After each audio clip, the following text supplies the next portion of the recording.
Hello classmates and welcome to this episode. Today, pag-uusapan natin ang pinaka-misunderstood na control ng motor, yung rear brake. May dalawang maling paniwala tungkol sa rear brake. Una, nasabi na ito lang daw dapat ang ginagamit at hindi ginagamit yung front brake kasi pagka ginamit mo daw yung front brake, dudulas to at sasemplang ka. Yung pangalawang paniwala naman, baliktad. Huwag daw gagamitin yung rear brake at front brake lang. Kung maaalala nyo, doon sa Braking 101 episode, halos hindi natin pinag-usapan yung rear brake kasi nga 90% ng stopping power ng bike nanggagaling sa front. So kung ganon, para saan ba talaga tong rear brake? First things first, kaya dalawa preno ng motor kasi yung mga engineer na nag-design yan, nilagay yan dyan at hindi nila ilalagay yan dyan kung hindi kailangan. So dalawa ang preno at pareho natin kailangan ito. Huwag na natin kontrahin yung mga engineer na nag-design ng motor. Pag-aralan na lang natin kung paano gamitin ito ng tama. Bakit nga ba magkahiwalay pa ang brake ng motor? Di ba sa kotse, isa lang ang pedal? Bakit pinaghiwalay pa sa motor? Ang kotse ay dual track vehicle, meaning ang mga gulong nito ay naka-align sa dalawang path o track.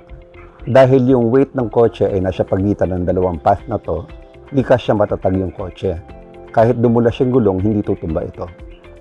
Ngayon, ang motor naman is a single track vehicle. Dahil single track o magka-align yung gulong ng motor, mas maselan ito sa braking for two reasons.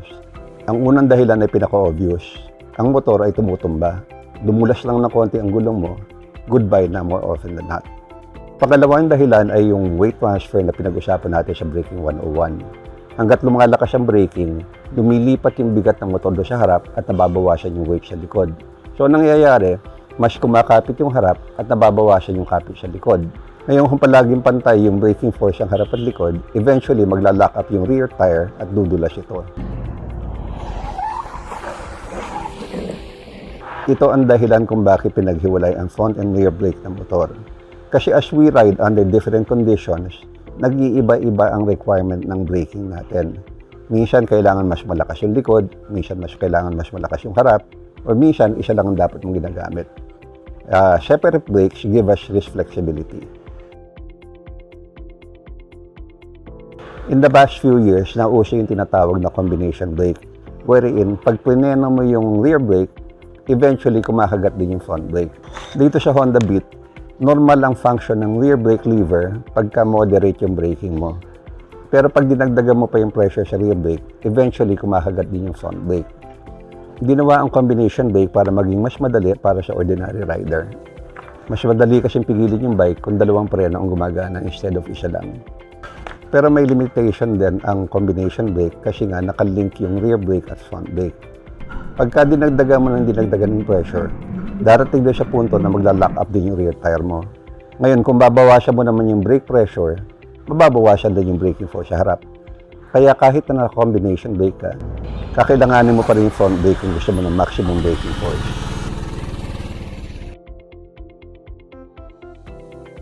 Ulit, yung primary brake ng motor ay yung front brake. As mentioned earlier, up to 90% ng stopping force mo ay galing dito. So, kailan nga ba talaga dapat ginagamit ang rear brake?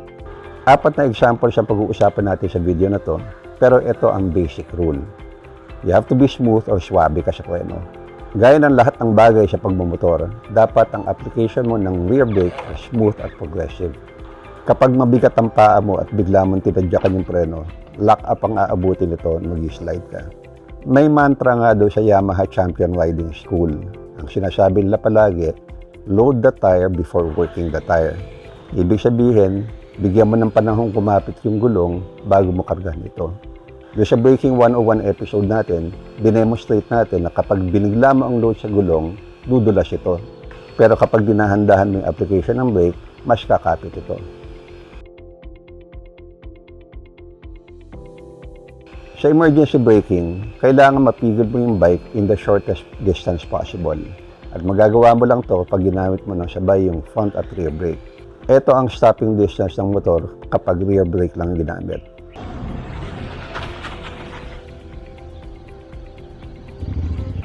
Ito ang stopping distance kapag front brake lang ang ginamit. Ito naman ang stopping distance kung pareho mong gagamitin yung preno. Alam na natin na hanggat lumalakas ang braking force, lumilipat yung weight ng motor sa harap kaya mas kumakapit ito at nababawasan yung weight sa likod kaya nagiging less yung traction nito. Ibig sabihin, habang nagdadagdag ka ng brake pressure sa harap, binabawasan mo naman yung nasa likod para hindi dumulas ito. Ang effective na technique ay mauna ng saglit yung rear brake mo bago sa front brake. Doon sa split second na mauna ng konti yung rear brake mo sa front brake, magko-compress ng konti yung rear suspension, making the bike more stable. Magkakaroon din ng konting weight transfer sa harap, so you have initial traction sa front pag magsimula ka mag-braking dito. Progressive yung application ng dalawang preno, rear and front. Pero may kaibahan. Yung front, tuloy-tuloy mong ini-increase yung pressure hanggang sa tumigil yung bike or hanggang makaslow down ka sa speed na hinahabol mo. Ang rear brake, up to a certain point mo lang ini-increase yan. Kasi nga, because of weight transfer, nababawasan yung traction dito. Kaya kailangan bawasan mo rin yung brake pressure mo para hindi mag-slide yung gulong.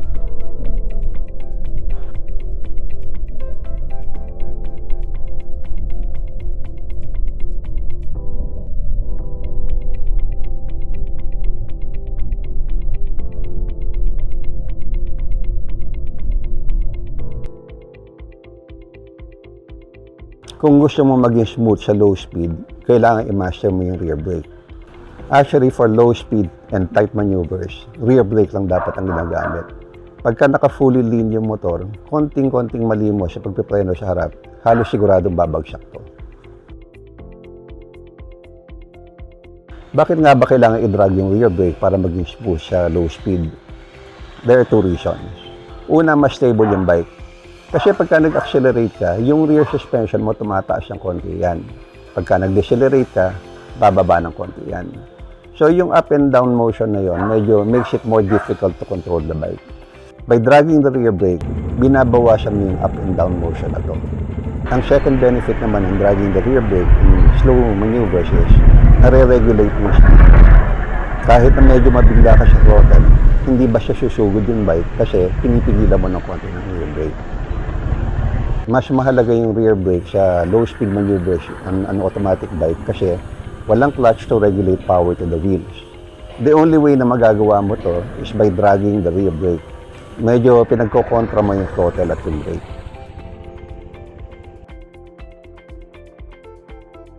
Kapag madalos yung kalsada, rear brake talagang priority mo. As we know, yung front tire ng bike continuously gumagalaw yan ng konti para ma-maintain yung balance ng bike. On a low traction environment, halos ubos yung 100 points of traction available just keeping the bike upright. Nararamdaman mo to pagka yung nasa madalos sa kali ka parang biglang gumagaan yung handlebar mo. Now, kahit na konting pitik mo lang ng front brake sa ganung situation, halos sigurado siyempre lang aabutin mo. So, on a low traction environment or kung bigla na lang naging madulas yung kalsada katulad nito, stay off the front brake. Huwag magpanik, roll off the throttle and gently apply the rear brake to slow down the bike.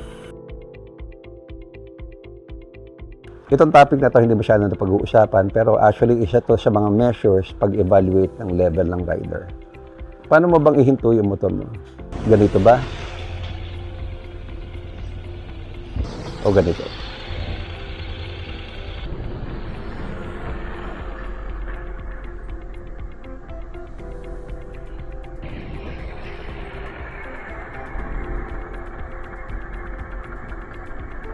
Kung gusto mo maging smooth sa pag-stop ng bike, simple lang ang technique. Finish braking with the rear brake only.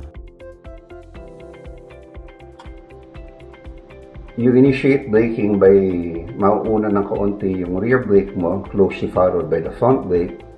Pero doon sa last few meters before the stop, bibitawan mo na yung front brake at yung rear brake na lang gagamitin mo to finish the stop. Ito ang pinaka-smooth way of stopping a bike. Your OBR will love you for this. So there you go, classmates, the rear brake. Gusto lang namin linawin na yung discussion na to ay within the context lang of the ordinary rider. Yung apat na scenario na pinag-usapan natin dito ay yung mga typical situations na kailangan mo talagang gamitin yung rear brake mo. Actually, marami pang gamit ng rear brake, lalo na sa high performance riding. Pero we leave that to the experts kasi hindi naman tayo expert. Ang objective lang natin ay para maintindihan kung paano gamitin itong control na to to enhance our daily riding. In closing, uulitin lang namin na kaya dalawa ang preno ng motor, dinesign ng mga engineers yan ng ganyan. Kaya nila dinesign yan kasi kailangan. So, pag-aralan mong gamitin yung front brake at rear brake mo. Sabi nga sa Yamaha Champ Riding School, ride the bike the way it was designed to be ridden. And that has been our episode, and hopefully we'll see you again for the next one. Until then, ride safe everyone.